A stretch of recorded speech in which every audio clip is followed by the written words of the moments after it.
Hey guys, tonight we're heading back in time to the heart of the Roman Empire, but we're going to a quiet, often overlooked corner. Imagine you're waking up not to the sound of a blaring alarm, but to the gentle, rhythmic hum of water flowing somewhere nearby. The air is cool and dusty, carrying the faint scent of stone and damp earth. You stretch out on your simple cot, listening to the city of Rome slowly stir to life outside your window. A city that depends on you, though it hardly knows your name. You're a Roman aqueduct maintenance worker, fontanarius, and you're about to begin a day that will be mostly quiet, punctuated by the soft scrape of tools and the steady murmur of water. A job that is far more peaceful than you'd expect. A job you probably wouldn't survive, of course, because of the questionable sanitation, but a peaceful one nonetheless. So, before you get comfortable, take a moment to like the video and subscribe, but only if you genuinely enjoy what I do here. Tell me where you are in the world and what time it is for you in the comments. And then let's get comfy. Now, dim the lights, maybe turn on a fan for that soft background hum, and let's ease into tonight's journey together. You stand up, the small, rented room around you still dim in the pre-dawn light. You pull on your rough tunic and cinch it with a simple leather belt.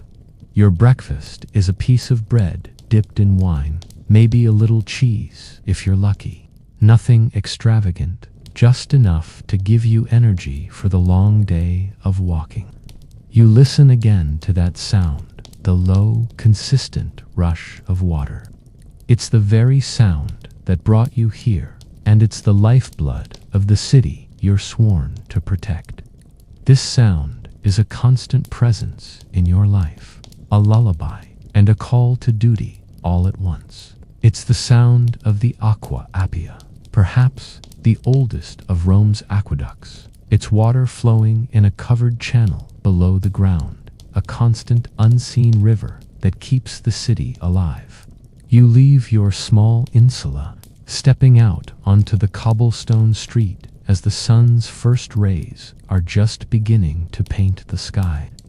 The city is still mostly asleep, but you can hear the distant murmur of voices, the rattle of a cart, the clatter of a blacksmith's hammer beginning his day. You walk past the closed shutters of shops and the dark doorways of other tenements. You are just one of many, but your job is special.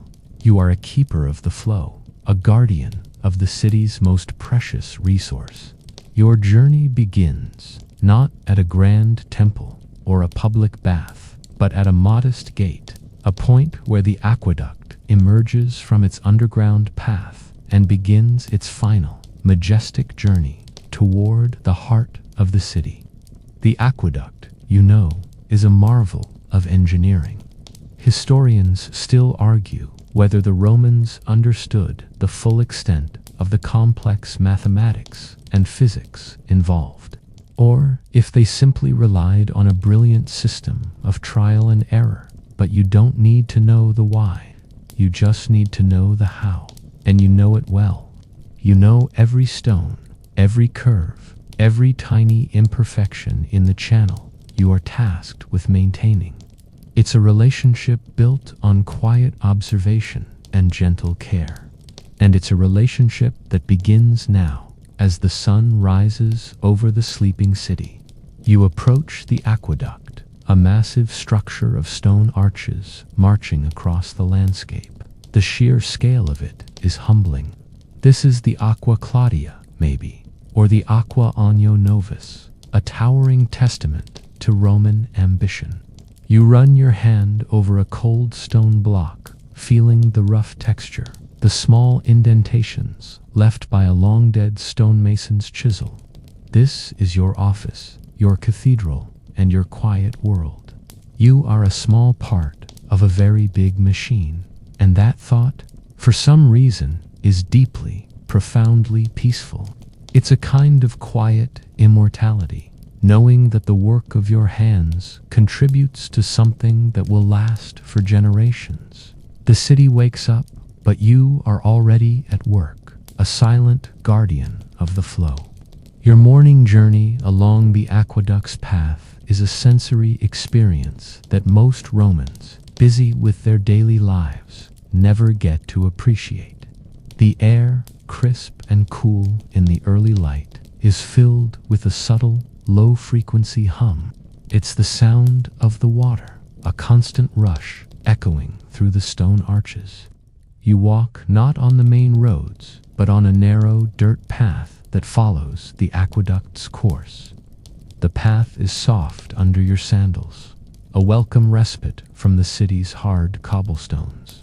You can hear the distant bleating of a few sheep being led out to pasture and the chirping of cicadas, a sound that will grow louder as the day wears on.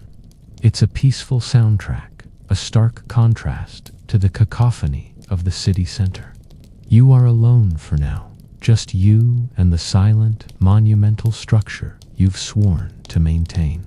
You reach a small, arched opening in the aqueduct's side, a specus, or inspection point. The air here is noticeably cooler and smells of mineral-rich water and damp stone. You place your hand on the cold stone of the archway, feeling a faint vibration, the life of the water moving within. You remember a story a fellow worker told you about a particularly grumpy prefect who once claimed he could tell the water level just by the pitch of the hum. You smile to yourself. It's a silly notion, but you understand the sentiment. You grow to know this aqueduct so well that it begins to feel like a part of you, a long, flowing river of stone and water. As you continue on your way, you pass a small, family-owned vineyard. The owner, a man with a weathered face and hands stained purple from grapes, gives you a simple, respectful nod. He knows you, not as some great citizen or a wealthy merchant, but as the quiet man who keeps the water flowing. You're a vital, though unseen, part of his life, a role you take immense pride in. The water from this aqueduct will irrigate his crops and eventually be carried into the city for his family's use. You are a keeper of a life-giving secret, a crucial component of Rome's survival. It's a strange mix of anonymity and importance that defines your day. Your path takes you alongside a segment of the aqueduct that crosses a small river. Here, the aqueduct's arches rise high into the sky, a breathtaking series of repeating curves. The engineering is so perfect, so elegant, that it looks less like a man-made structure and more like a natural part of the landscape. And in a way, it is. It has become part of the world around it, a silent witness to countless sunrises and sunsets. The water flowing within, has traveled for miles, often from a distant spring in the hills, a journey of pure gravity and meticulous calculation. This is a mainstream historical fact that many people take for granted, the incredible distance the water had to travel, often over complex, uneven terrain, all thanks to a consistent, gentle slope. You pause for a moment to watch a kingfisher dive into the river below, its vibrant blue a flash against the muted stone. This isn't a grand, heroic job. There are no trumpets or parades for you. But there are these moments, these flashes of beauty and peace that belong to you alone. This, you feel, is your reward. Historians still argue about the exact number of workers employed to maintain Rome's vast aqueduct system, with some estimates ranging from a few hundred to over 1,000. But for you, it feels like a very small, very intimate club. The sound of the water, which was a constant, almost unnoticeable background noise in the city, becomes more distinct out here. You can hear its babbling, its low rush. It's a deeply calming sound, a natural white noise that helps you tune out the world's other anxieties. You begin to feel your own body relax, your steps becoming more measured, and even this is the beginning of your workday, a day filled with quiet focus and the steady, soothing presence of water. You are a part of the flow, a quiet note in a massive, ancient song. With the sun now fully above the horizon, your journey has brought you to the first of your main inspection sites. This is where you prepare yourself, not for battle or some grand feat of strength, but for a day of quiet, meticulous work. The aqueduct doesn't demand brawn. It demands patience and attention to detail. So, before you climb the stone steps to the top of the arcade, you sit for a moment and arrange the simple tools you've brought with you. First, there's your small mason's hammer, its head smooth and polished from years of use. It's not for smashing, but for a gentle, rhythmic tapping. By listening to the sound it makes on different sections of stone and mortar, you can feel 4 hollow spots or hairline cracks that might indicate a weak point. It's a skill you learned from your father, who learned it from his. The hammer is a simple tool, but it's your most important diagnostic instrument. Next to it, you lay out a chisel with a fine, sharp point. This isn't for carving masterpieces, but for scraping away the stubborn mineral deposits that build up over time inside the aqueduct channel. You also have a small wooden trowel for mixing and applying new mortar, and a stiff, coarse brush for cleaning away debris. Finally, you have a small, waterproof oilskin bag containing a few bits of dried fig, some cheese, and a clay flask of water from your own kitchen, a small luxury, knowing that the water you drink is the very same water you protect. These tools are your entire world for the day. They're heavy, but in a comforting way, a weight that reminds you of your purpose. You strap them to your belt and carefully begin to ascend the stone stairs built into the side of the aqueduct. Each step is worn smooth by the feet of generations of workers like you. You can almost feel their presence, a silent procession of men who have performed this same routine year after year, century after century. It's a very grounding feeling. You're not just a man with a hammer. You're a part of a long, unbroken chain. You reach the top and are greeted by the sight of the open spikas, the channel through which the water flows. The sound is louder here, a constant, soothing rush. You can see the water, a clear, cool ribbon of blue, gliding over the stone floor. It's a beautiful sight and a testament to the fact that this is not just a job, but a kind of sacred trust. It's also a surprisingly fringe tidbit that Rome's aqueduct workers were often low status, freedmen or slaves, yet they held immense power in their quiet hands. Without them, the city would literally fall to ruin.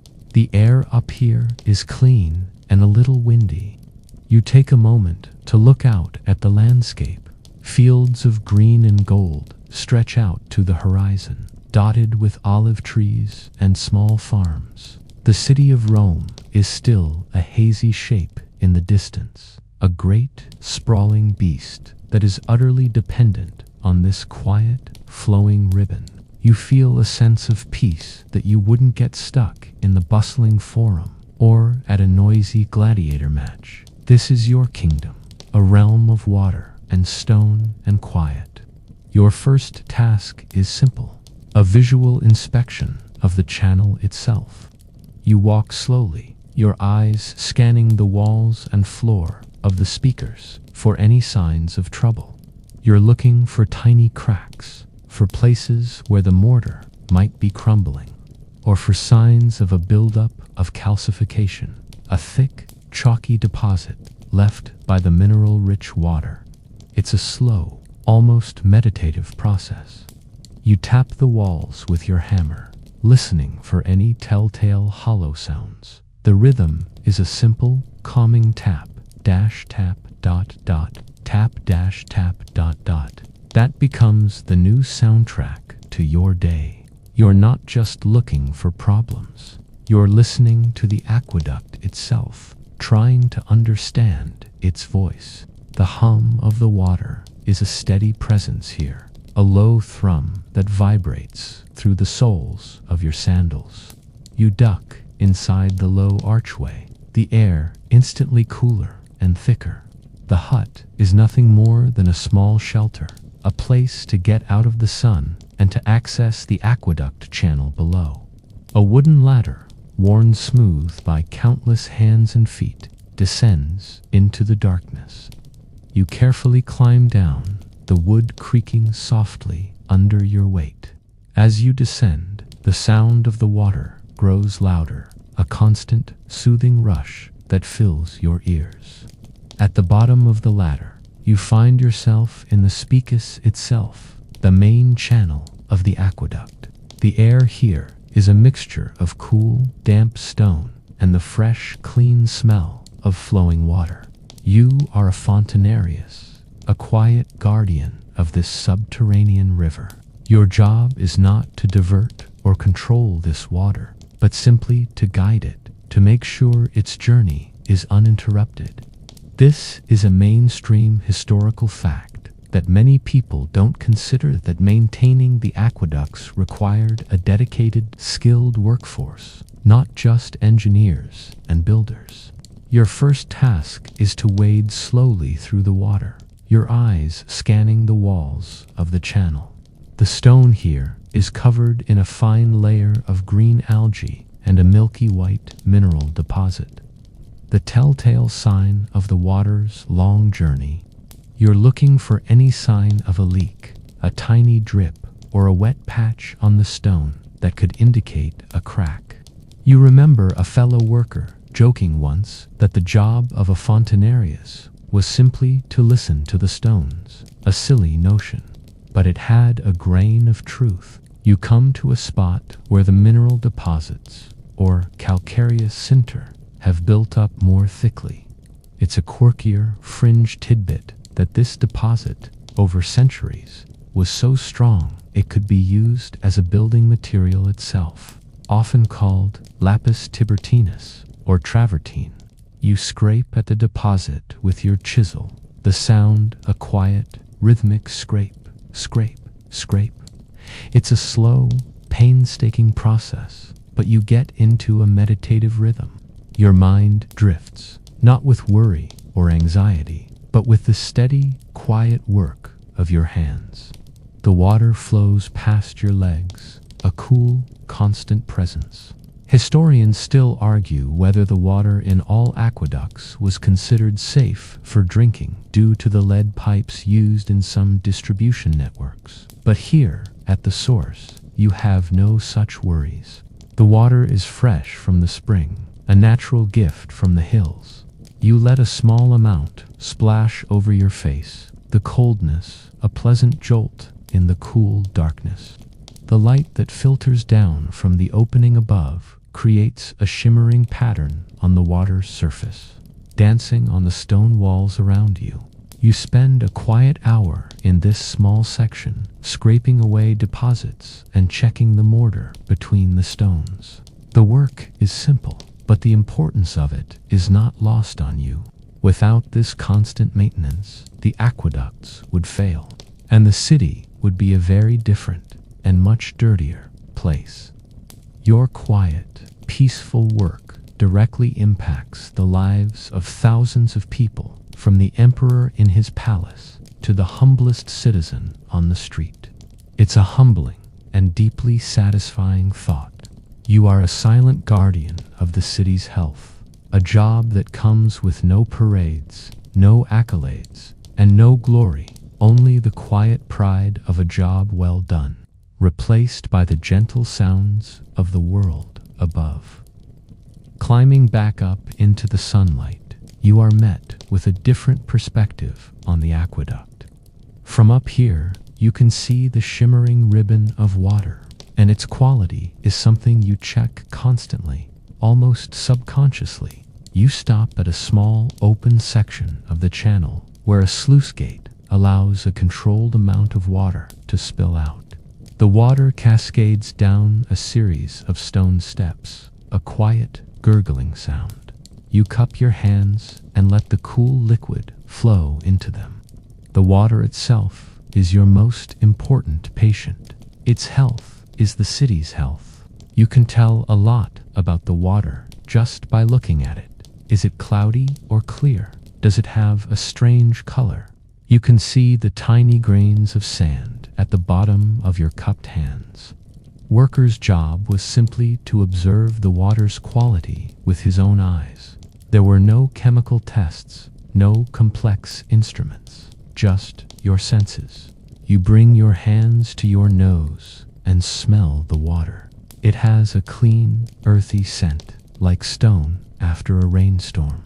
Not the sickly sweet smell of stagnant water, and not the metallic temps of something amiss. It's the scent of a healthy river, a scent that signals everything is functioning as it should. You take a small, cautious sip. It's cool, refreshing, and tastes of the minerals from the hills where it began its journey. This, you know, is the taste of a job well done.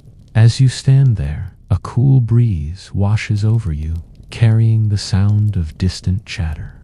You think about the people who will drink this water today. They'll use it to fill their fountains, to take a bath, to cook their meals. They'll use it to quench their thirst. You think of a family in a small apartment pouring a cup of water for their children. That water, you know, came through your section of the aqueduct just a few hours ago. You are an invisible but vital link in their daily lives. This thought gives you a sense of quiet pride. Historians still argue about the exact filtration methods used by the Romans, but you know that at various points along the aqueduct's course, the water passes through settling tanks, or piscinae, where sediment has a chance to settle to the bottom. It's a simple, elegant system that relies on gravity and a bit of patience. You are, in a way, one of the last lines of defense. You pour the rest of the water out of your hands, watching it splash onto the dry ground below. You continue your walk along the top of the aqueduct, the rhythmic crunch of your sandals on the dusty stone, a quiet companion. The sun is now higher, warmer on your shoulders. The world feels peaceful, a gentle flow of time and water. You are a part of that flow, a quiet and constant presence in a world that is, for the most part, loud and chaotic. You are the guardian of a quiet secret, that the city of Rome, for all its noise and grandeur, is held together by the gentle, silent work of people like you. And you are content with that. As you walk, your mind begins to drift, and you find yourself contemplating the long, slow, and truly boring history of the water itself. You're not thinking about emperors or battles. You're thinking about the water's journey, a story that is as old as the hills themselves. This particular waterlet's say it's from the Aqua Claudia. One of the great aqueducts began as a quiet spring high in the Cimbrian mountains, a place where the air is thin and the world is silent. From there, it began its slow, deliberate descent towards the city. This is a mainstream historical fact that many people forget. Roman engineers used a very gentle gradient, a slope so slight that it was barely perceptible, to ensure the water flowed at a constant, manageable speed. It was never a rush, always a glide. This quiet, continuous flow is what fascinates you. The water didn't just appear in the city. It was guided there, stone by stone, meter by meter.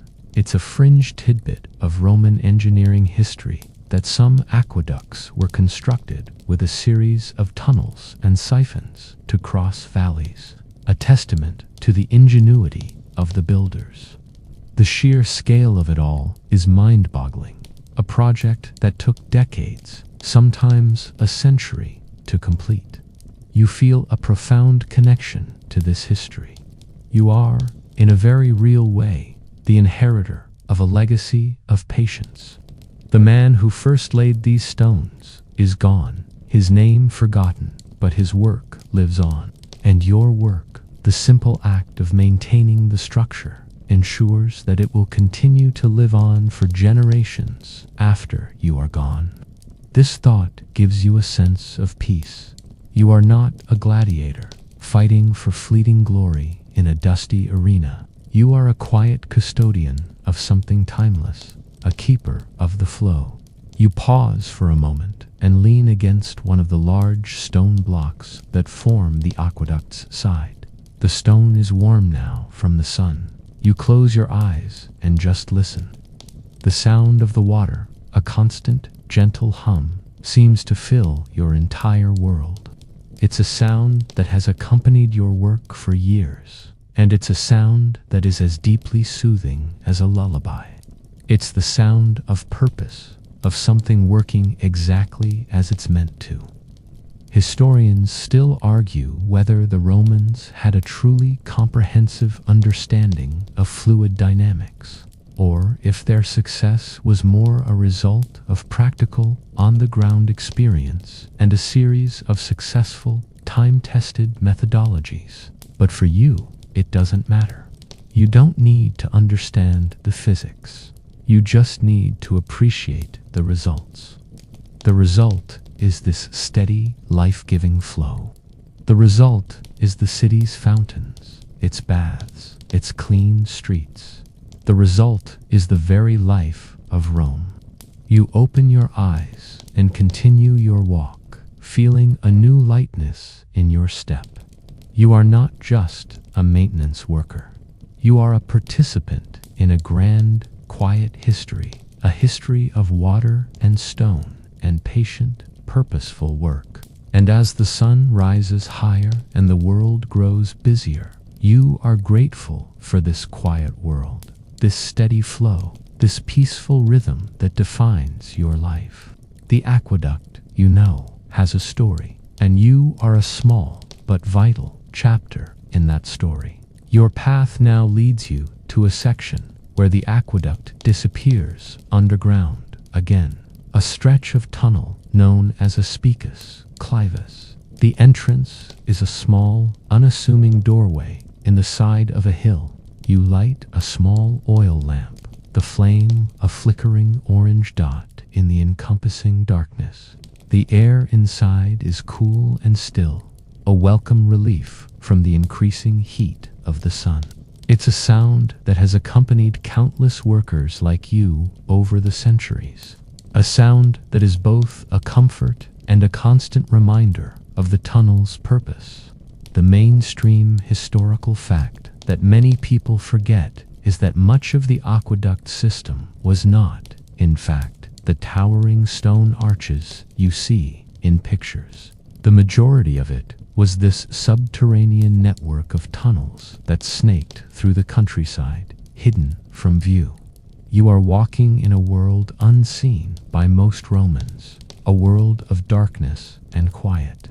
Your oil lamp casts long, dancing shadows on the walls, and the light reflects off the surface of the water, making it look like a river of liquid silver. As you walk deeper into the tunnel, the outside world seems to vanish entirely. The sounds of the countryside, the chirping of birds, the distant bleating of sheep are replaced by the gentle echo of your own footsteps and the soft murmur of the water. This is a place of profound peace, a place where you can be truly alone with your thoughts. You think about the men who built this tunnel, a task that must have been both dangerous and exhausting. They chipped away at the solid rock, inch by slow inch, for a project that they knew they would never see completed. This is a fringe tidbit of history that often gets lost in the grandeur of the arches above ground. You are a human sensor a quiet observer. You're looking for cracks, for places where the mortar has crumbled, or for any sign that the flow of the water is being impeded. You run your hand over the cool, damp stone, feeling for any imperfections. The air smells of wet earth and minerals, a scent that is unique to this place. You find a small patch of moss growing on one of the walls, a vibrant green spot in the monotonous gray. It's a small, beautiful sign of life, a quiet reminder that even in this man-made world, nature finds a way to thrive. Historians still argue about the exact number of people who worked on the construction of these tunnels, as record-keeping was often inconsistent. Was it hundreds, thousands? For you, it doesn't matter. What matters is the quiet respect you feel for their work. They carved this path for the water, and you are here to ensure their work continues. It's a kind of quiet collaboration across the centuries, a silent partnership between the living and the long dead. The light from your lamp dances ahead of you, revealing a long, straight path of flowing water. The rhythm of your walk, the gentle lapping of the water, the quiet glow of the lampet, all combines into a deeply soothing experience. This is not a place of stress or anxiety. It is a place of purpose and peace. You are a silent guardian of this quiet world, a keeper of the flow. And as you walk deeper into the tunnel, you feel yourself becoming a part of the silence, a part of the water, a part of the ancient stone. The sun is now high overhead, and the heat of the day is starting to settle in. It's a good time for a break. You find a small, shaded grove of olive trees not far from the aqueduct's path, a place where the air is a little cooler and the ground is soft with dry grass. You take off your sandals and sit down, leaning your back against the rough bark of a tree. The sound of the water, a gentle, distant babble, is your only soundtrack. It's a peaceful contrast to the midday bustle that you know is happening in the city, a quiet world away. You untie your small oilskin bag and take out your lunch, a piece of hard bread, a chunk of salty cheese, and a handful of figs. It's a simple meal, but you eat it with a quiet, profound satisfaction.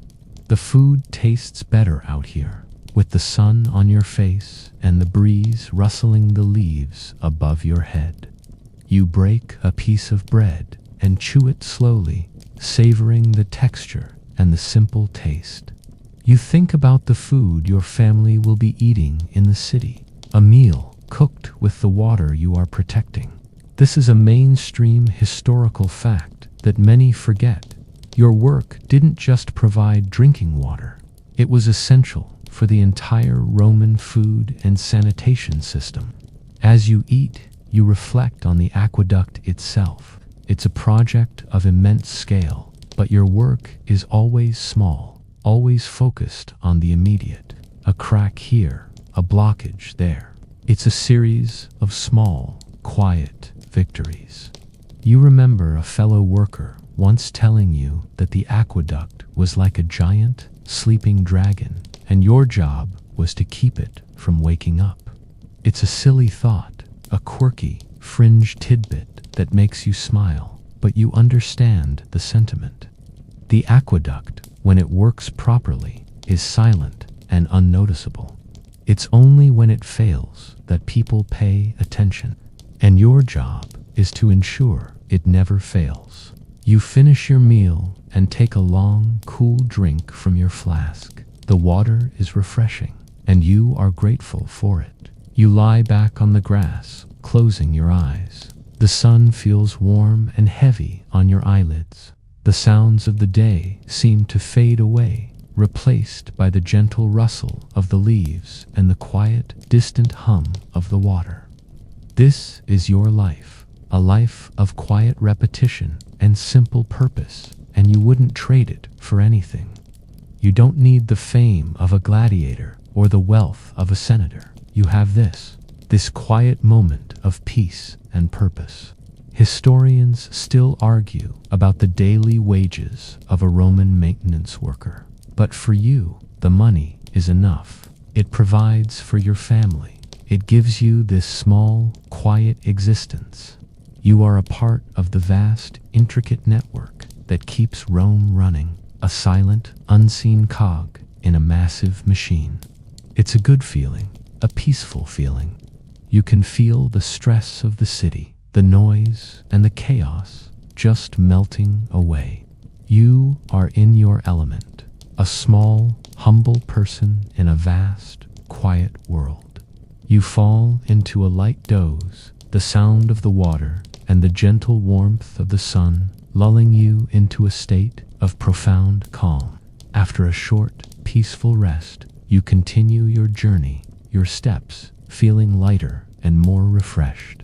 As you round a gentle bend in the path, you see a familiar figure up ahead, a fellow fontanarius named Lucius. He's a bit older than you, with a kind, weathered face and hands that tell the story of a lifetime spent working with stone. He's sitting on the edge of the channel, his legs dangling over the side, watching the water flow. You greet him with a simple nod, and he smiles in return.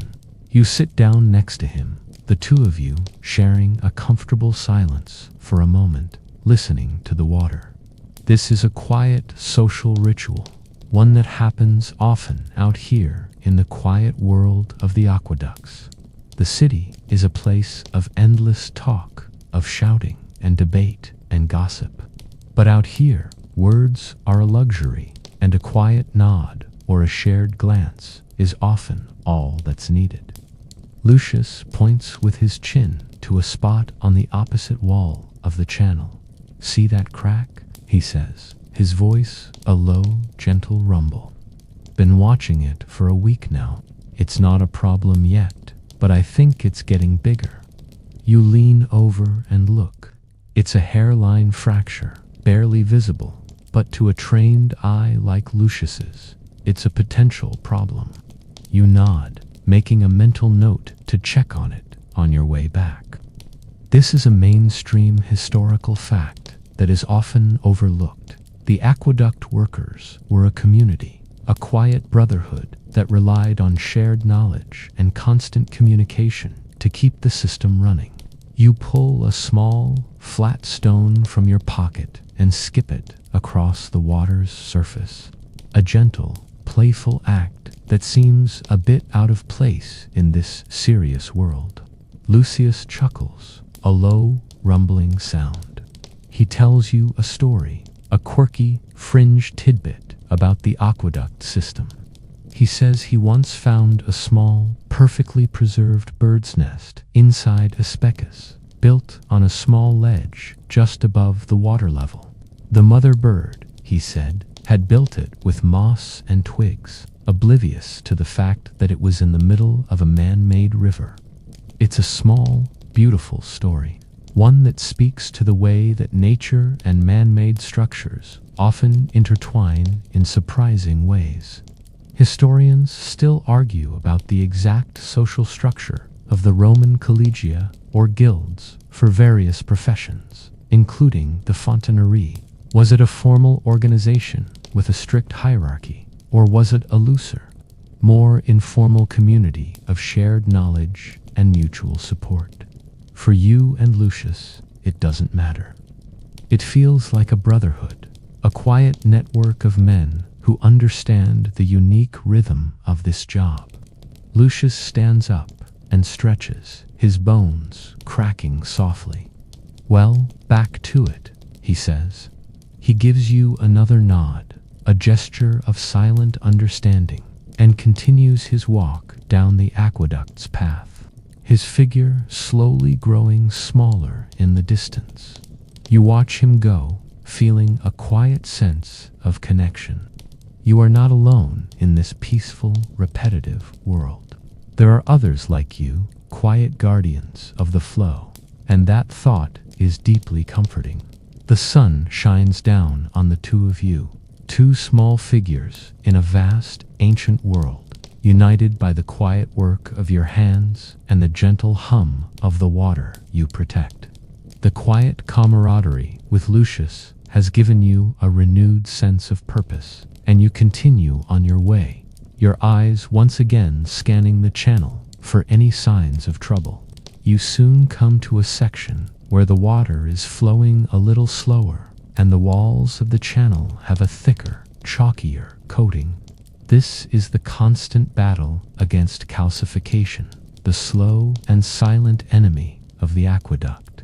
It's a mainstream historical fact that this mineral buildup, or calcareous sinter, was the single most persistent problem for Roman aqueduct maintenance.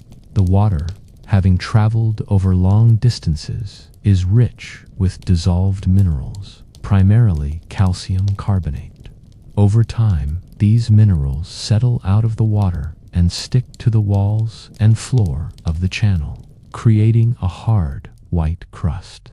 If left unchecked, this crust can grow so thick that it restricts the flow of water, sometimes even blocking the channel entirely.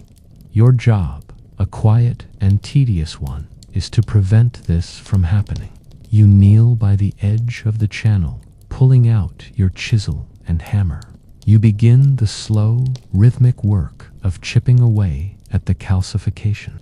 The sound is a quiet, repetitive chip, chip, chip, a gentle tapping that echoes softly in the open air. The work is physically demanding, but not stressful. It requires a steady hand and a great deal of patience. You can't rush it. If you hit the stone too hard, you might damage the mortar underneath, creating a much bigger problem. You have to be gentle, precise, and methodical. As you work, you fall into a trance-like state. The sun is warm on your back, the breeze is gentle, and the rhythm of your hammer and chisel is deeply soothing. You think about the countless men who have done this exact same task in this exact same spot. It's a job that requires no great feat of intellect, only a calm and steady hand.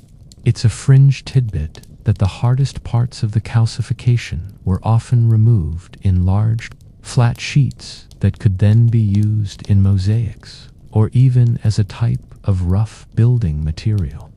The aqueduct, in a way, was not just a source of water, but also a quiet, constant source of raw materials.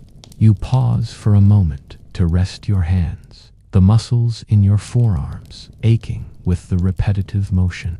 You look at the chunk of calcification you've just removed, a heavy, porous white stone. You toss it aside, where it lands with a soft thud on the dirt. The channel wall beneath is clean, its original stone and mortar now exposed. It's a small victory, but a satisfying one. Historians still argue about the exact composition of the tools used by the aqueduct workers, with some suggesting that they were made of iron, while others believe they were made of bronze, which was less likely to damage the stone. For you, the material of the tool doesn't matter as much as the hand that holds it. It's a symbiotic relationship: your hands and the tools and the stone and the water. It's a continuous, quiet cycle of maintenance and decay. You are the one who breaks the cycle of decay, if only for a little while. The work is never ending, but that doesn't feel like a curse. It feels like a purpose. The water flows on, and you, the quiet guardian, continue your gentle, patient work. You hear a soft rustling sound from the shadows of the aqueduct's inner wall, a tiny movement that breaks the quiet rhythm of your work. You stop chipping for a moment and look up, your eyes adjusting to the low light. It's not a fellow worker, and it's certainly not a ghost, as some of the more superstitious men believe. It's a small, brown lizard. its body perfectly camouflaged against the stone. It freezes for a moment, its tiny head cocked to one side, its black eyes watching you. You remain still, your hands resting on your tools, a quiet observer of this small, living thing. This is a mainstream historical fact that often gets overlooked. The aqueduct wasn't just a man-made structure. It was a complex, living ecosystem. Over time, all sorts of small animals and plants made their homes in and around the aqueducts. There were bats that lived in the dark tunnels, frogs and newts that swam in the water, and even small field mice that scurried along the outer ledges. You and your fellow workers were, in a way, the caretakers of a miniature world, a quiet haven for creatures that would otherwise be lost in the vast, noisy city. The lizard, seeing that you are not a threat, slowly begins to move again, its tiny feet making a soft, scratching sound on the stone. It's a moment of quiet connection, a brief, silent understanding between two living things, not just a visitor. The aqueduct, in a way, has its own silent population, a fringe tidbit of history that is known only to the people who work here. You remember a time when you were a younger apprentice and you found a bat clinging to the ceiling of a particularly long tunnel. You were terrified, thinking it was a demon or some other creature of the night. Your father, a kind and patient man, simply smiled and told you it was a good omen. He explained that the bats ate the flies and other insects that would otherwise contaminate the water. They were, in their own small way, a part of the maintenance crew, a quiet, natural solution to a persistent problem. Historians still argue about the exact measures the Romans took to deal with pests and vermin in the aqueducts. Were there specific protocols, or was it simply left to the discretion of the workers? For you, the solution is simple. You leave the animals be. They are a part of this place, and they do no harm.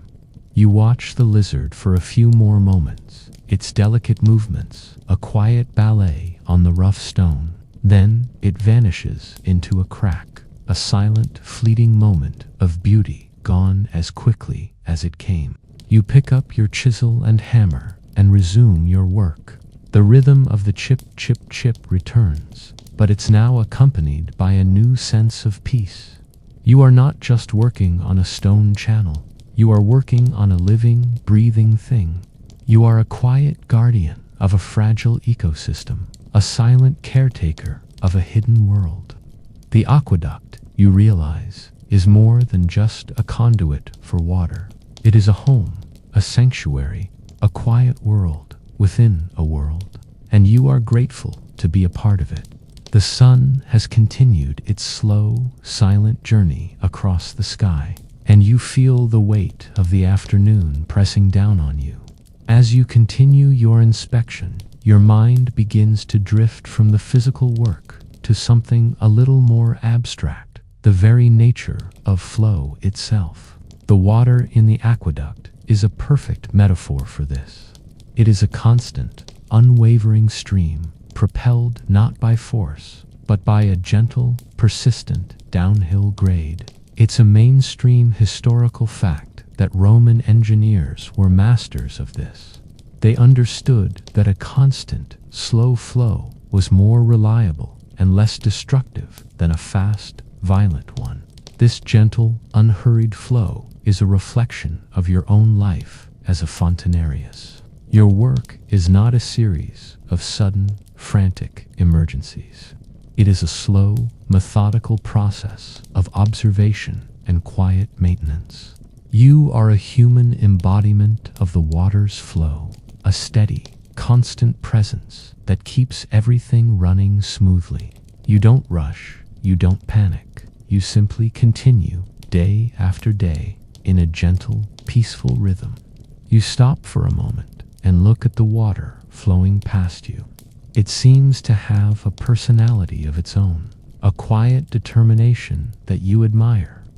It's a fringe tidbit of Roman thought that some philosophers and even some common people believed that the aqueducts were not just man-made structures, but were somehow imbued with the spirit of the springs from which they came.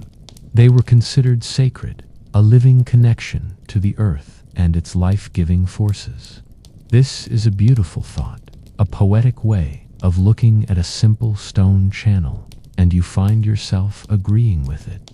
The water feels alive, a quiet, flowing force that has been traveling for days, maybe even weeks, to get to this very spot. Historians still argue whether the Romans had a strong, unified public health philosophy, or if the aqueducts were simply a matter of practical convenience and engineering prowess.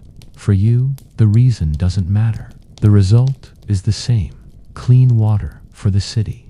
It's a job that connects you to the very idea of civilization, to the idea that a society can provide for its people, that it can create something lasting and beautiful and necessary. You continue your walk, the rhythm of your steps, a quiet companion to the rhythm of the water. The sun casts long shadows, and the world seems to be settling into a state of quiet peace. The sound of the water, which was once a constant presence in the background, has now become a part of you. It's a sound that you carry with you, a quiet hum in your mind that helps to drown out the noise and chaos of the outside world. You are a guardian of the flow, a keeper of the peace, and as you walk, you feel a deep, abiding sense of calm and purpose. The sun begins its descent, and you feel yourself becoming one with the quiet, continuous rhythm of the day. The sun has now started its long descent, and the light that falls on the aqueduct has changed. The harsh midday brightness is gone, replaced by a softer, warmer light that paints the stone a gentle golden color.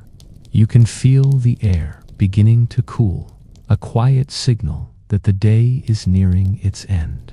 The long shadows of the arches stretch out over the fields, creating a repeating pattern of light and dark that seems to go on forever. This change in light, this gradual shift from day to evening, is a quiet pleasure that you get to experience every day. As you walk, your mind turns to the final destination of this water, the place where all your work culminates. You know that this aqueduct, the Aqua Appia perhaps, ends its journey in the city, where it feeds a complex network of lead pipes. This is a mainstream historical fact that is often overlooked. The aqueduct was only half of the system. The other half was the intricate, hidden plumbing network that distributed the water to fountains, public baths, and private homes. You're a part of a much larger, more complex machine than just the stone channel. You think about the people who work in that world, the plumbers and pipe fitters. They are a different kind of worker, dealing with a different kind of problem. They work in the noisy, cramped spaces of the city, dealing with leaks and clogs and the constant demands of the wealthy. Your world out here is one of open space and quiet contemplation. Theirs is one of cramped, noisy work. You prefer your quiet world. It's a fringe tidbit of Roman plumbing history that the wealthy often had their own lead pipes that diverted water directly from the main public pipes, a system that was both a status symbol and a cause for much debate. These pipes, called fistula, were often engraved with the owner's name and a special stamp from the water board, a fascinating look into the intersection of public infrastructure and private luxury. Historians still argue whether the Romans were fully aware of the health risks associated with lead pipes.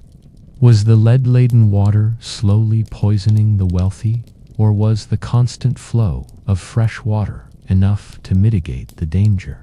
You don't have the answer. You just have your job, which is to ensure the clean water gets to the end of the line. The fate of the water after it leaves your care is a different problem, one that belongs to the city and its people. You're just the keeper of the flow. You pause for a moment, taking a deep breath of the cool evening air. The city, which was a hazy shape on the horizon, is now a little clearer, a great, sprawling beast beginning to light up for the evening. You can hear the distant murmur of its life, a soft, low thrum that is a part of the city's unique soundscape. But here, on the aqueduct, the only sound is the gentle rush of the water and the soft rustle of the leaves.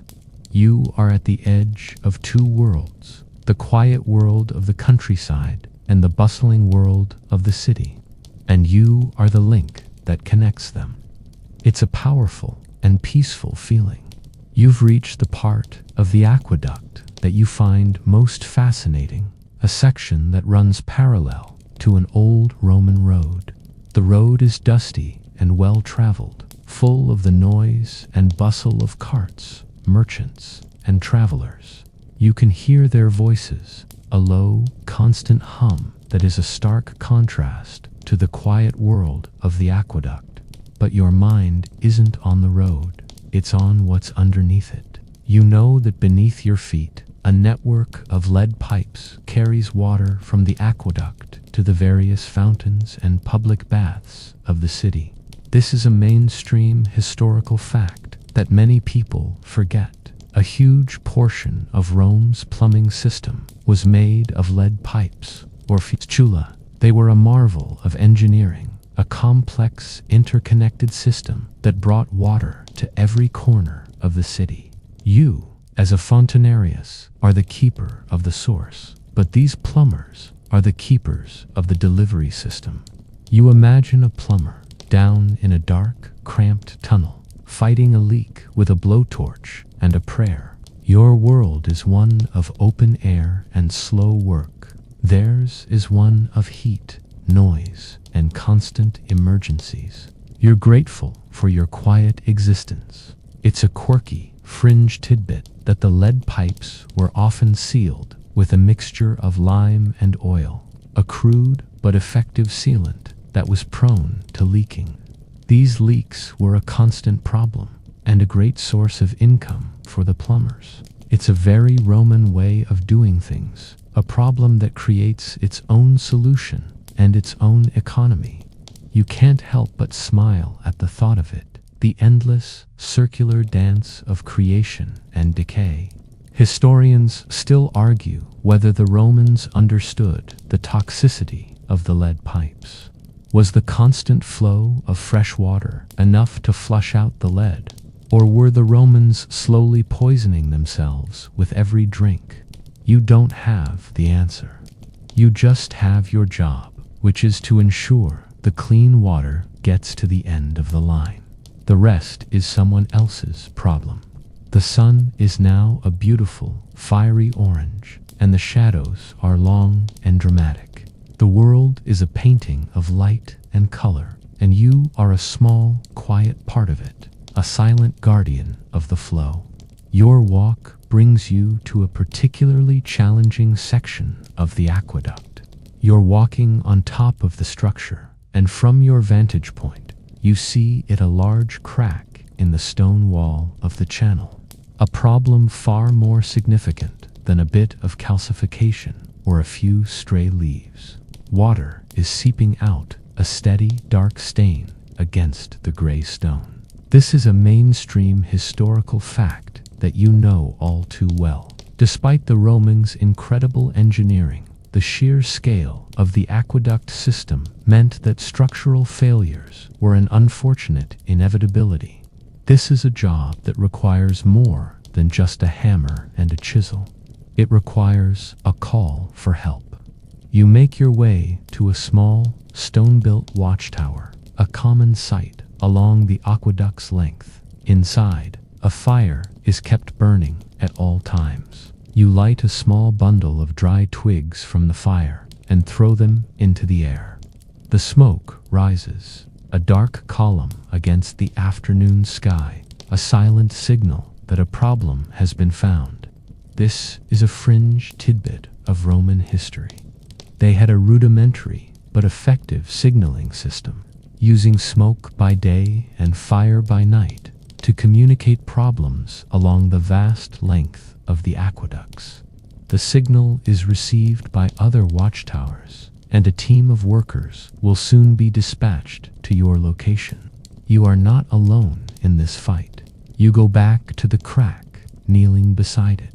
You can hear the soft drip, drip, drip of the water, a quiet, insistent sound that is a direct contrast to the gentle flow of the rest of the aqueduct. You run your hand over the crack, feeling the cool, damp stone. It's a deep one, a problem that will require new mortar and possibly new stones. It's a job that will take a few days, a quiet interruption to the flow of your normal routine. Historians still argue whether the aqueducts were built to withstand seismic activity, as Italy is a geologically active region. Was the flexibility of the mortar enough to prevent cracks, or were they just lucky that the structures lasted so long? For you, the answer doesn't matter. What matters is the crack, the leak, the work that needs to be done. You are a part of a quiet, constant struggle against entropy, against the natural decay of the world. You are a restorer, a mender, a silent guardian against ruin. And as you wait for your fellow workers to arrive, you feel a quiet resolve settling over you, a calm acceptance of the task ahead. With the signal sent and help on the way, you turn your attention to the crack. You know that you can't fix it on your own, but you can begin the preparation. You get to work with your hammer and chisel, not to patch the crack, but to gently remove the loose, crumbling mortar and the thick layer of calcification around it. This is a quiet, meditative part of the job, a process of careful preparation. The rhythmic tap, tap, tap of your hammer is a soothing sound, a promise of renewal. You are not destroying, you are preparing the ground for a new beginning. This is a mainstream historical fact that many people overlook. A huge part of a maintenance worker's job was simply preparing a site for the actual repairs. As you work, you get into a quiet, almost trance-like rhythm. The water flows past you, a constant, soothing presence. Its sound a quiet companion to your work. You are a small, quiet figure in a vast, ancient world, and you are content. You are a part of a quiet, slow, and constant struggle against the natural decay of the world. You are a mender, a restorer, a silent guardian against ruin. And as you work, you feel a quiet sense of resolve settling over you, a calm acceptance of the task ahead. You remember your father telling you a quirky, fringe tidbit about the aqueduct. He said that the aqueduct was like a giant, sleeping dragon, and your job was to keep it from waking up. It's a silly thought, but you understand the sentiment. The aqueduct, when it works properly, is silent and unnoticeable. It's only when it fails that people pay attention. And your job is to ensure it never fails.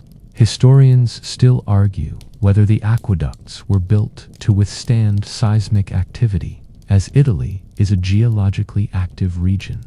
Was the flexibility of the mortar enough to prevent cracks? Or were they just lucky that the structures lasted so long? You don't have the answer. What matters is the crack, the leak, the work that needs to be done. You are a part of a quiet, constant struggle against entropy, against the natural decay of the world. You are a restorer, a mender, a silent guardian against ruin. You are not a gladiator, fighting for fleeting glory in a dusty arena. You are a quiet custodian of something timeless, a keeper of the flow. And as you wait for your fellow workers to arrive, you feel a quiet resolve settling over you, a calm acceptance of the task ahead. The sun begins its descent, and you feel yourself becoming one with the quiet, continuous rhythm of the day. You've spent what feels like an entire morning preparing the cracked section for repair. A quiet, repetitive task that has become its own form of meditation. The rhythmic tap, tap, tap of your hammer has been a constant companion, a sound that has become a part of the quiet world you inhabit. As you work, your mind begins to personify the aqueduct, a common habit among the workers. You start to think of it not as a man-made structure, but as a living thing, a great, slow-breathing organism that stretches for miles across the countryside. This is a mainstream historical fact that is often overlooked. Many of the Roman workers saw the aqueducts not as mere tools, but as living entities that had to be cared for, respected, and even listened to. You imagine the water as the aqueduct's lifeblood, a constant, gentle flow that keeps it alive and healthy. The cracks and leaks are like small wounds, and your job is to heal them, to bind them up, so the organism can continue to thrive. You and your fellow workers are like the aqueduct's caretakers, a quiet, dedicated team of healers. It's a beautiful thought, a poetic way of looking at a simple, mundane job, and it gives your work a deeper sense of purpose. It's a quirky, fringe tidbit of Roman lore that some people believed that the aqueduct was a home for spirits, either good or bad, and that offerings had to be made to them to ensure the water's continued flow. You've heard stories of small offerings, a coin, a piece of bread, a small clay figurine being found in the aqueduct channels, quiet acts of reverence from people who saw the aqueduct as something more than just a stone channel. Historians still argue whether these beliefs were widespread or just the superstitions of a few. For you, it doesn't matter.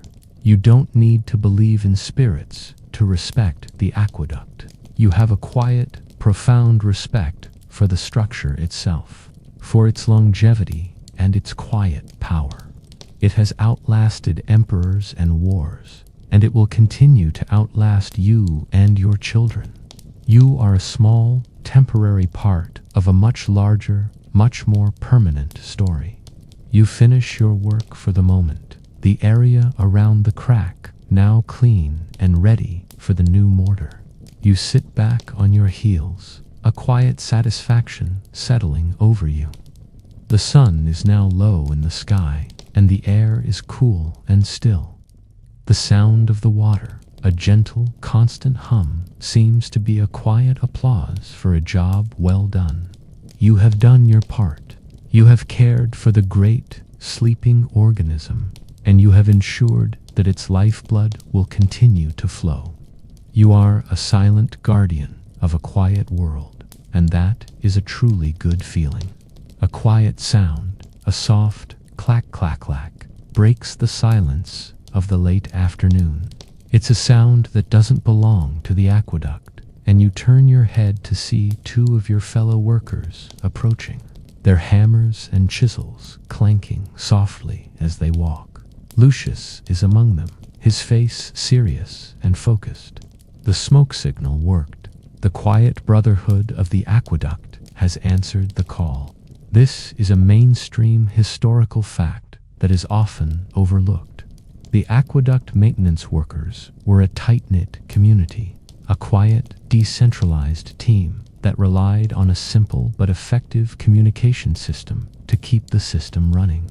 They arrive at your location and greet you with a simple nod. There's no need for long explanations.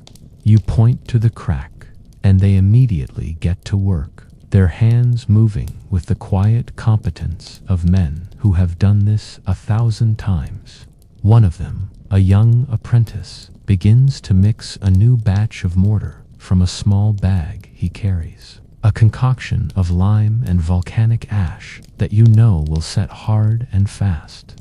Another, an older man with a bald head and a surprisingly strong build, begins to chip away at the surrounding stone, creating a wider, more stable foundation for the new mortar.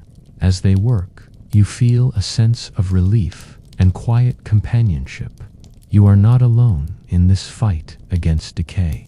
You are a part of a team, a quiet collaboration of men who understand the importance of this work. It's a fringe tidbit of Roman history that the best mortar was often made with a special type of volcanic ash known as pozzolana, which made it waterproof and incredibly durable. This same ash was used to build the Pantheon, a testament to its strength and longevity.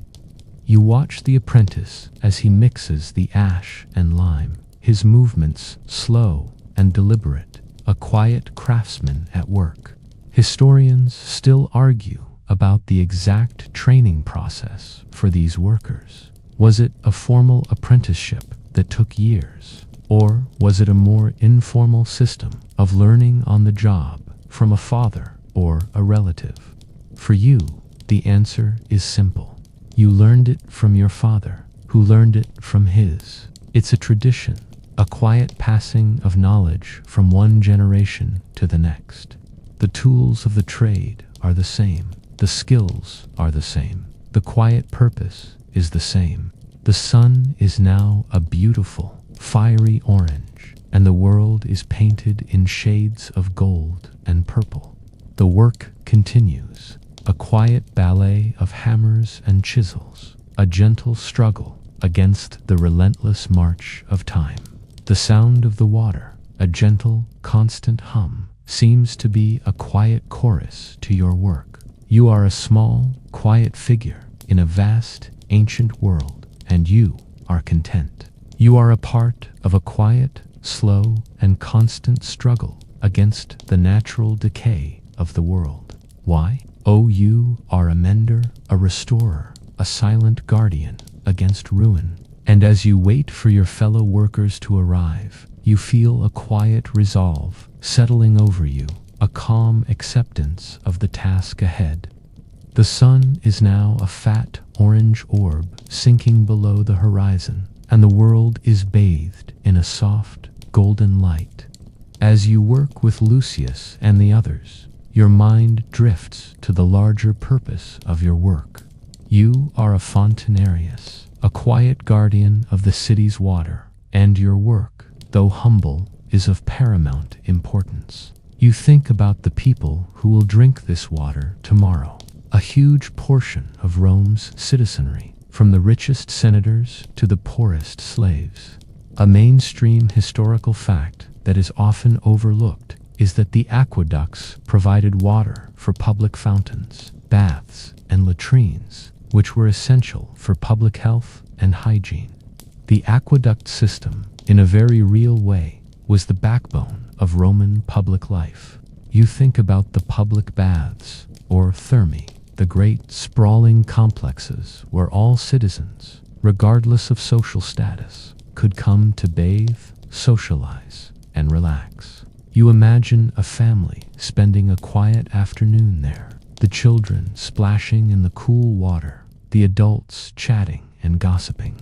This is a fringe tidbit of Roman social history. The baths were not just for cleaning.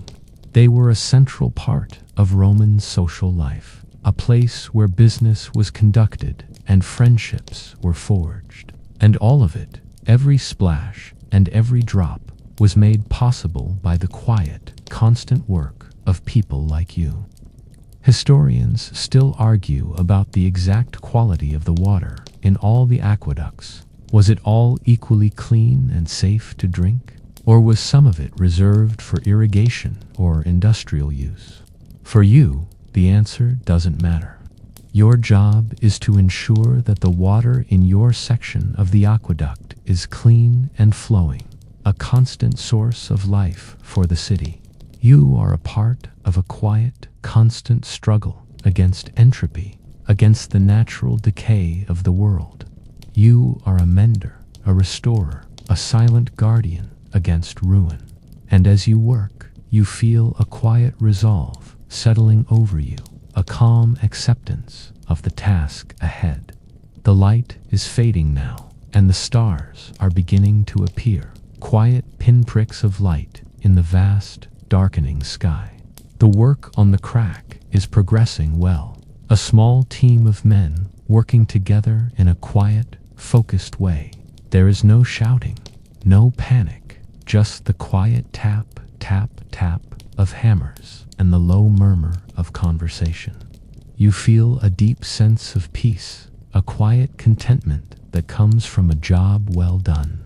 You are a part of a quiet, slow, and constant struggle against the natural decay of the world. And as you watch the stars come out, you feel yourself becoming one with the quiet, continuous rhythm of the day. The sun is gone now, replaced by a soft, silvery moon that casts a cool, ethereal light over the landscape. The stars, which were just quiet pinpricks of light, are now a great, sprawling tapestry across the sky. The work on the crack is still ongoing, but with Lucius and the others here, you are no longer needed. You sit quietly, a little distance away, and watch them work. The sounds of their tools are softer now, a gentle, rhythmic tink, tink, tink that is a peaceful part of the nighttime soundscape. You look up at the stars and think about your place in this vast, ancient world. You are a small, quiet figure in a great, sprawling story. You are not a great warrior or a powerful senator. You are a fontanarius, a quiet guardian of the city's water, and your work, though humble, is of paramount importance. You think about the people who will drink this water tomorrow, a huge portion of Rome's citizenry, from the richest senators to the poorest slaves. This is a mainstream historical fact that is often overlooked. The aqueducts provided water for public fountains, baths, and latrines, which were essential for public health and hygiene. The aqueduct system, in a very real way, was the backbone of Roman public life. You think about the public baths, or thermae, the great, sprawling complexes where all citizens, regardless of social status, could come to bathe, socialize, and relax. You imagine a family spending a quiet afternoon there, the children splashing in the cool water, the adults chatting and gossiping. This is a fringe tidbit of Roman social history. The baths were not just for cleaning. They were a central part of Roman social life, a place where business was conducted and friendships were forged. And all of it, every splash and every drop, was made possible by the quiet, constant work of people like you. Historians still argue about the exact quality of the water in all the aqueducts. Was it all equally clean and safe to drink? Or was some of it reserved for irrigation or industrial use? For you, the answer doesn't matter. Your job is to ensure that the water in your section of the aqueduct is clean and flowing, a constant source of life for the city. You are a part of a quiet, constant struggle against entropy, against the natural decay of the world. You are a mender, a restorer, a silent guardian against ruin. And as you watch the stars come out, you feel yourself becoming one with the quiet, continuous rhythm of the night.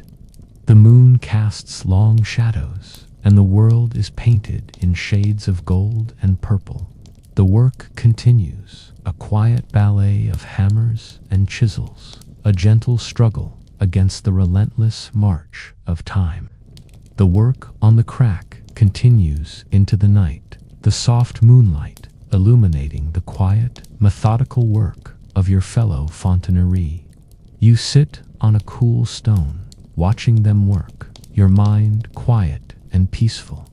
The sounds of the city, which were a low hum earlier in the day, have now faded into a low, almost imperceptible murmur. The only sounds are the quiet tink, tink, tink of hammers and the gentle rush of water. You are a part of a quiet, slow, and constant struggle against the natural decay of the world. You are a mender, a restorer, a silent guardian against ruin. And as you watch the stars come out, you feel yourself becoming one with the quiet, continuous rhythm of the night. You think about the water's journey. It began as a quiet spring high in the mountains, a place of peace and stillness. From there, it began its slow, deliberate descent towards the city, a journey that took days, maybe even weeks. It flowed over long distances, through tunnels and over soaring arches, a testament to Roman ambition and engineering prowess. This is a mainstream historical fact that many people forget.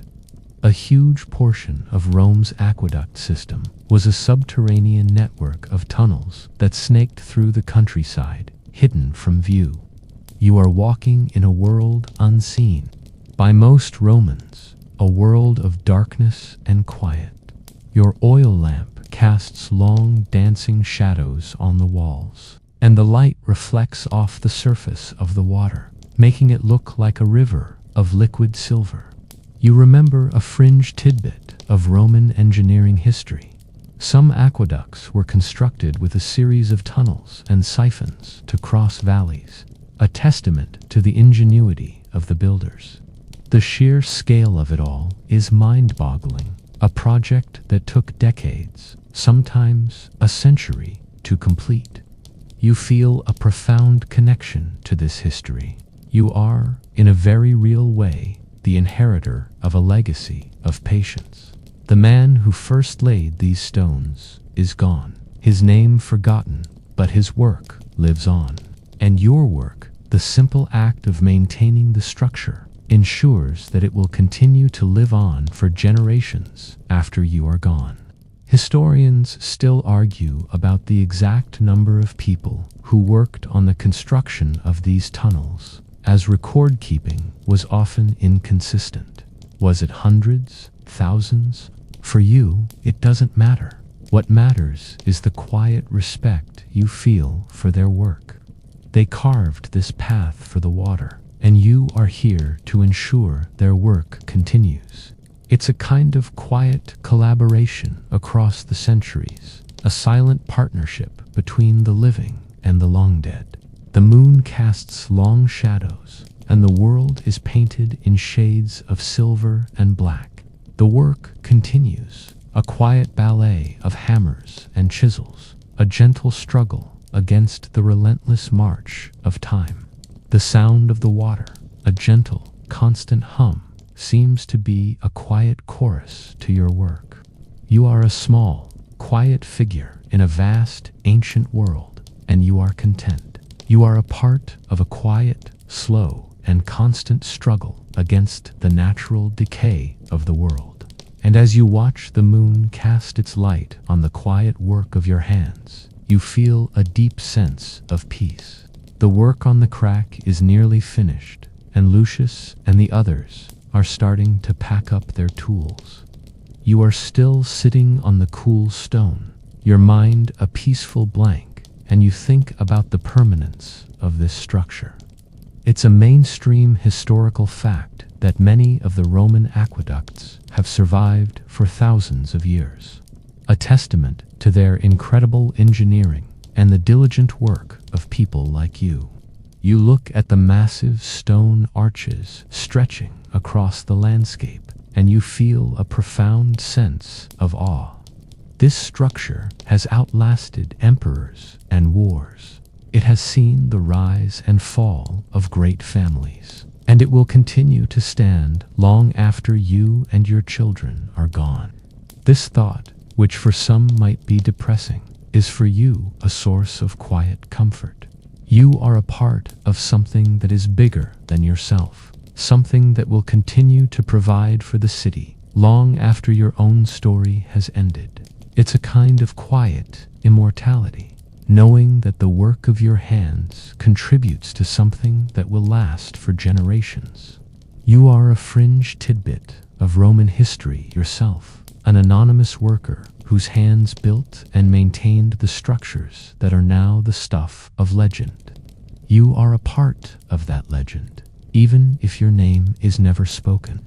Historians still argue about the exact methods used by the Romans to quarry and transport the massive stones used to build the aqueducts. Was it a simple system of ropes and pulleys? Or was there a more complex, now forgotten technology at play? For you, the answer doesn't matter.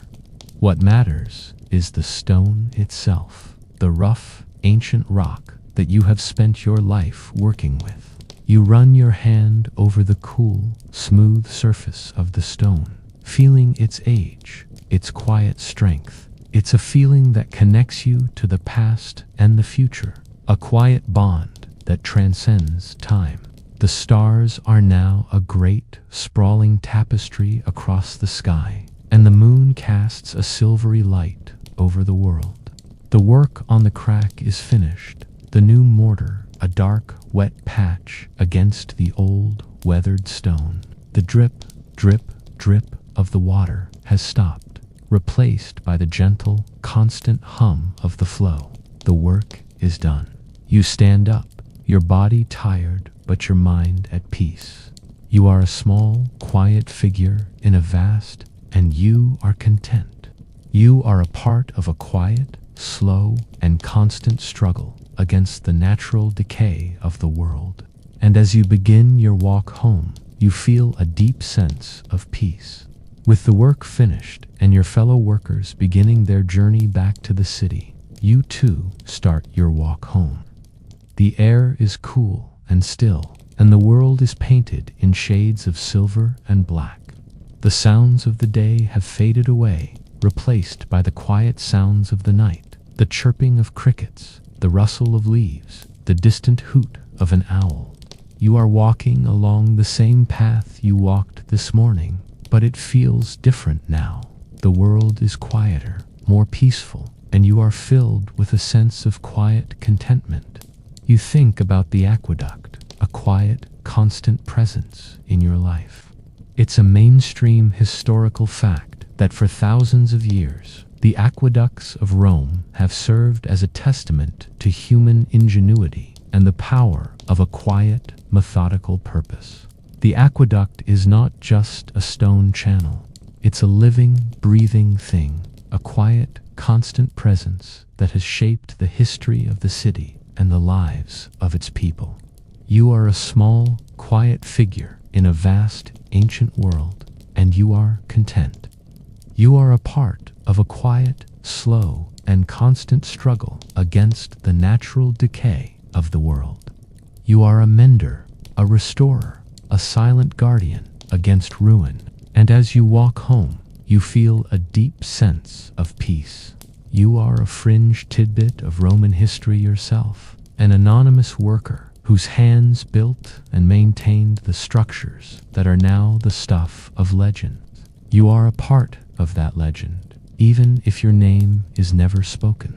The quiet work of your hands ensures that the city will continue to thrive, that its people will have clean water to drink, and that its future will be secure. This is a powerful thought, a quiet source of pride that you carry with you every day. Historians still argue about the exact number of workers employed to maintain Rome's vast aqueduct system, with some estimates ranging from a few hundred to over 1,000. For you, it doesn't matter. What matters is the quiet respect you feel for their work.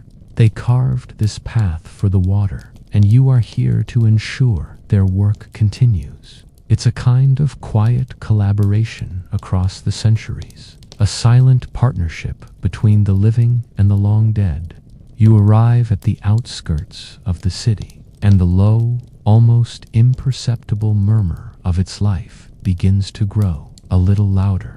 The city is a great, sprawling beast, but you are not afraid of it. You are the keeper of its lifeblood, the silent guardian of its flow. And as you walk home, you feel a deep sense of peace. The stars are now a great, sprawling tapestry across the sky, and the moon casts a silvery light over the world. The world is quiet, peaceful, and you are a part of it. You arrive back at your small, rented room in the city. The door creaks softly as you push it open, and the air inside is cool and still. You take off your dusty sandals and set them by the door. The day's work now finished. The city, which was a low murmur on your walk home, is now a quiet, distant hum. A sound that you are so used to you barely notice it anymore. It's the sound of thousands of people, all sleeping peacefully, a sleep made possible by the quiet, constant work of people like you. You lie down on your simple cot, your body tired, but your mind at peace. You close your eyes, and in the darkness, you can still see the long, slow journey of the water. You can see the great, sprawling arches of the aqueduct stretching across the landscape, a silent, monumental testament to human ingenuity. This is a mainstream historical fact that is often overlooked.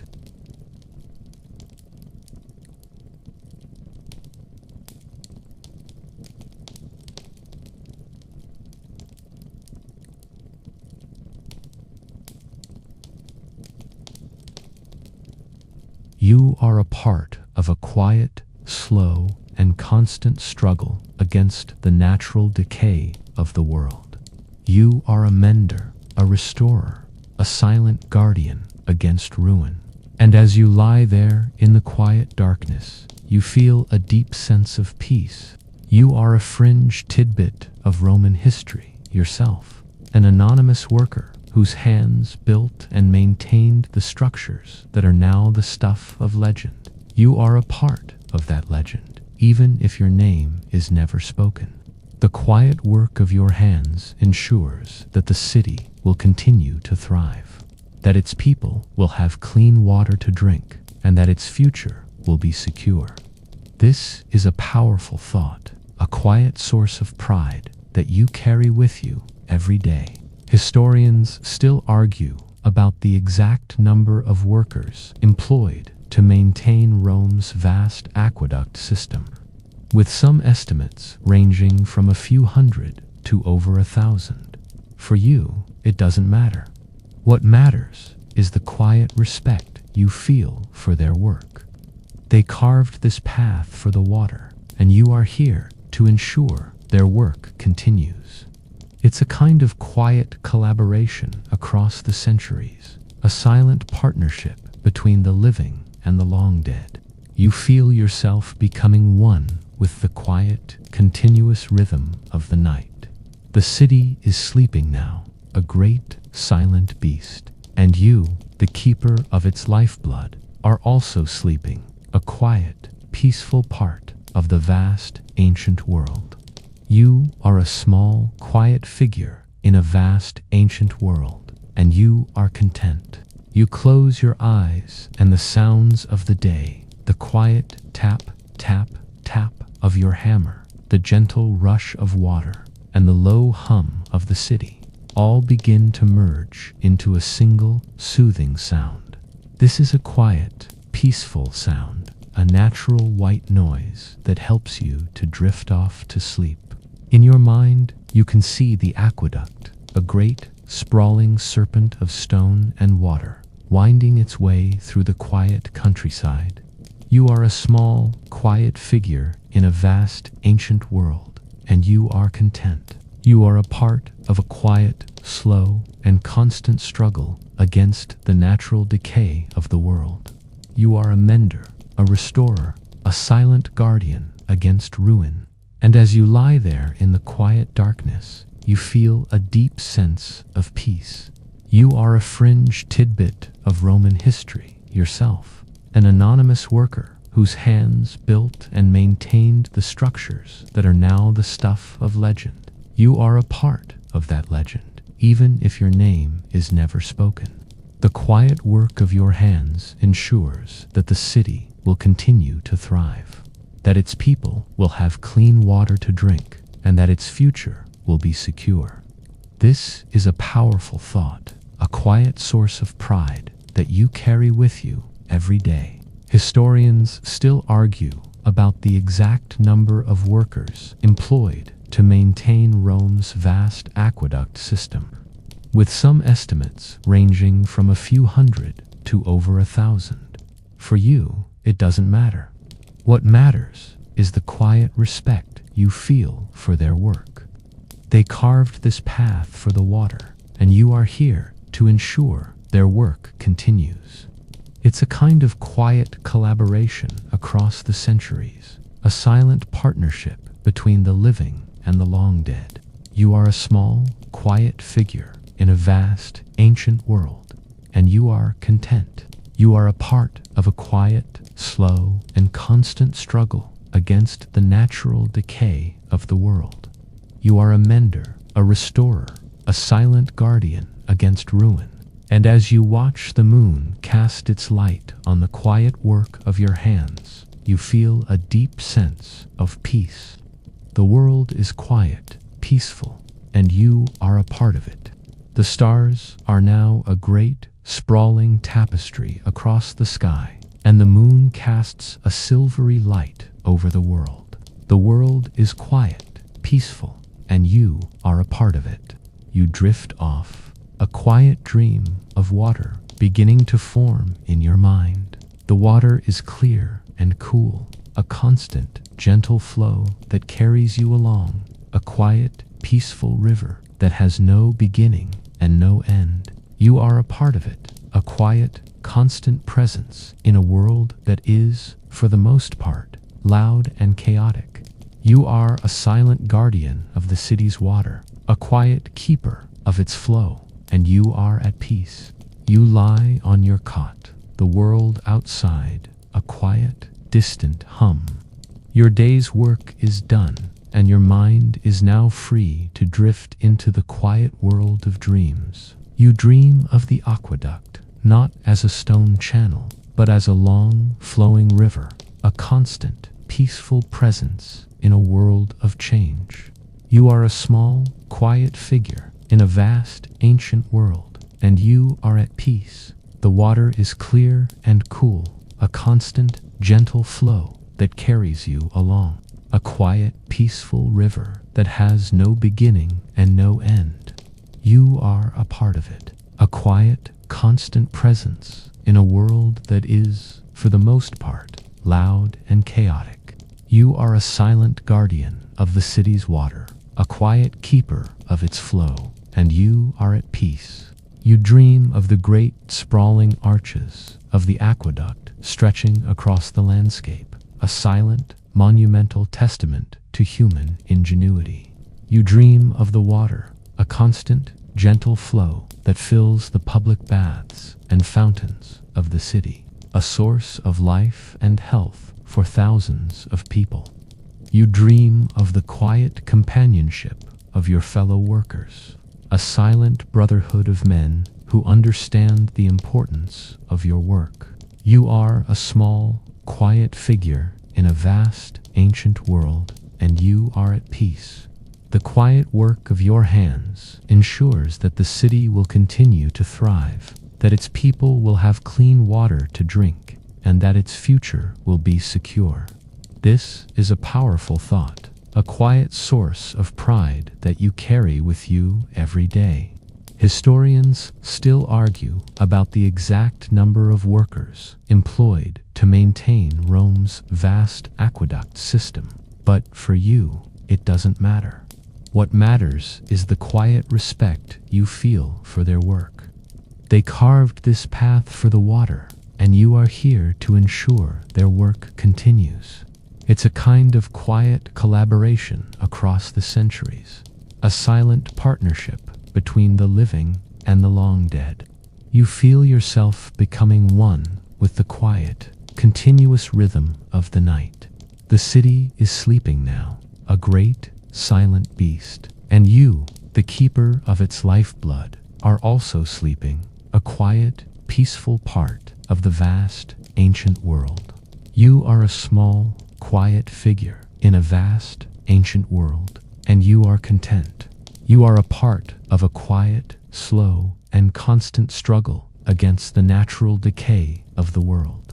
You are a mender, a restorer, a silent guardian against ruin. And as you lie there in the quiet darkness, you feel a deep sense of peace. The world is quiet, peaceful, and you are a part of it.